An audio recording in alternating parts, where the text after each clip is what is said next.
You know that feeling where you're playing original Mario Brothers and it's fun, but you wish that Mario was cruising for that bomb Kush instead of chasing some tired misogynist cliche?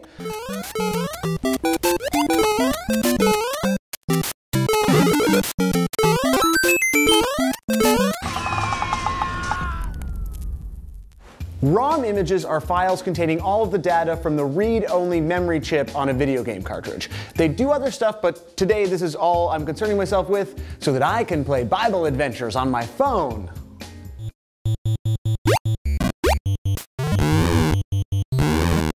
In 1993, Dutch fans began using ROMs to translate Japanese-only games like SD Snatcher. But it would be 1997 before the first emulator, a program that lets someone like me easily load and play ROMs, was released by Bloodlust Software. For those of you who miss your Nintendo Entertainment System, not to worry.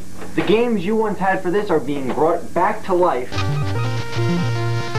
Metroid, Castlevania 2, and Bionic Commando. The games you and I grew up playing are available for downloading off the internet. Thanks to a program called Nesticle, a Nintendo emulator for your home PC.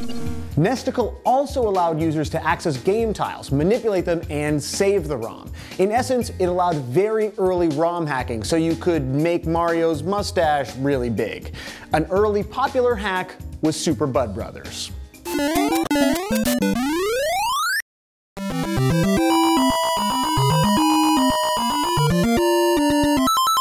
Pretty simple. Mario is smoking a joint. The flag on the flagpole is a marijuana leaf. All of the mushrooms are, surprisingly, also marijuana leaves. But Super Bud Brothers would have nothing on what would become the most famous Mario hack of all time.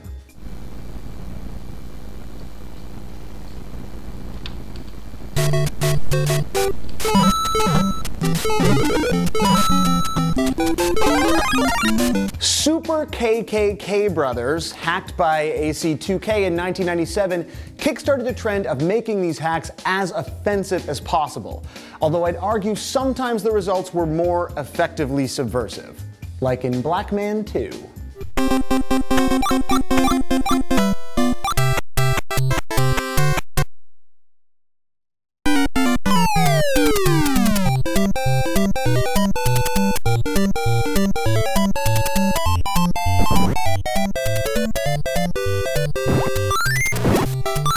There are also less politically loaded Mario hacks.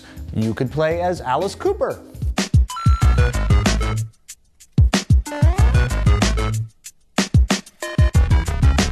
Or Marilyn Manson.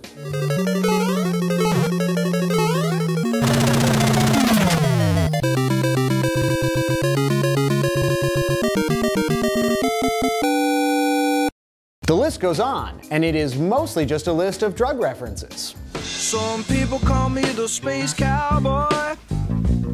Yeah. So are all of these hacked ROMs just juvenile dick jokes with no merit? Or like the video games that they're based on, are they kind of art?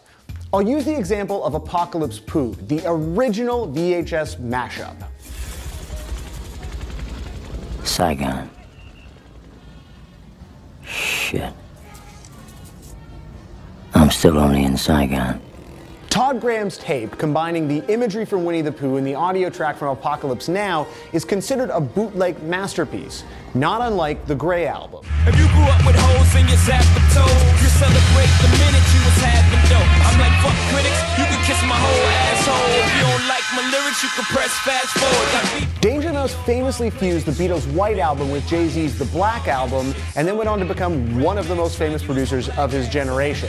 But the Grey Album, along with sampling in general, set off a discussion about mashup culture and art that truly has yet to be resolved.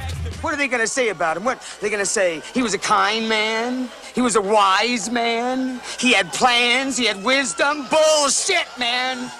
But if we can agree almost 100 years later that Duchamp's fountain is art, or that Richard Prince's Marlboro Man photographs belong in a museum, then perhaps the creative cultural appropriation of naked headless Mario fights the dick Nazis is worthy of our consideration.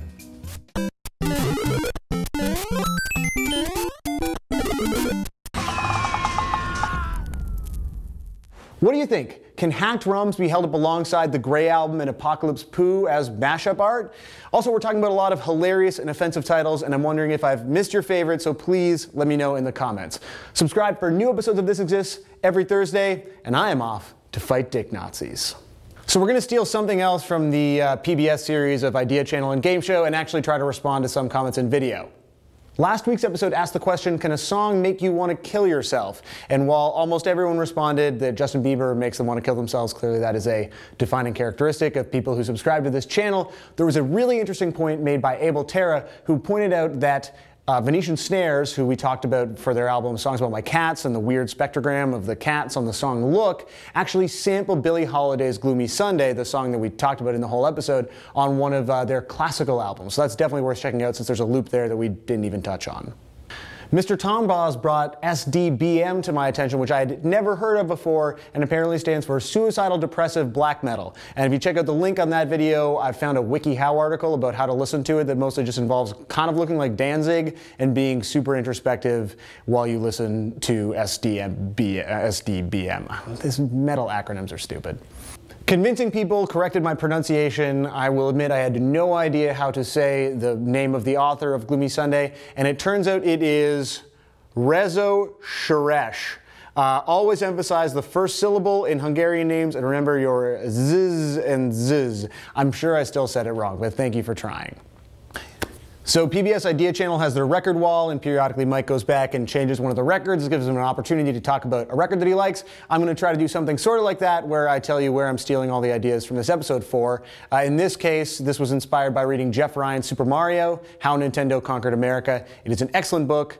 You may already know all of it, but a lot of it was news to me, and there's a lot of stuff about hacked ROMs in there, and then of course Super KKK Brothers, which I immediately got home and had to check out. So highly recommend Jeff Ryan's Super Mario, How Nintendo Conquered America. Be sure to subscribe to this show, leave a comment. We're going to try to do this after every episode now, and enjoy your week. Dick Nazis and stuff.